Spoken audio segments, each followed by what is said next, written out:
సారి ఇంద్రుడు ఐశ్వర్యమదంతో దూర్వాస మహర్షి ఇచ్చిన ప్రసాదాన్ని తృణీకరించాడు.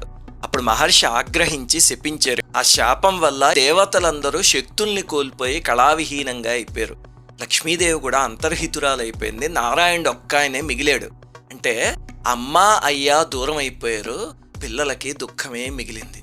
అప్పుడు అందరూ కలిసి పాల సముద్రాన్ని చిలకడం ప్రారంభించారు. అందులోంచి హాలాహలం వచ్చింది. తర్వాత ఐరావతం, కల్పవృక్షం, కామధేనువు ఇలాంటివి ఎన్నో వచ్చేదాకా వాళ్ళు ఎన్నో కష్టాల్ని ఓర్చి చిలికితే ఆఖరికి తల్లి మహాలక్ష్మీదేవి బయటకు వచ్చింది. అప్పుడు దేవతలందరూ పొంగిపోయారు. ఇంద్రుడు ఆ తల్లి కూర్చోడానికి సింహాసనాన్ని ఇచ్చాడు. దేవతలేమో మంగళ స్నానాల కోసం నదీ జలాలన్నీ తీసుకొచ్చారు.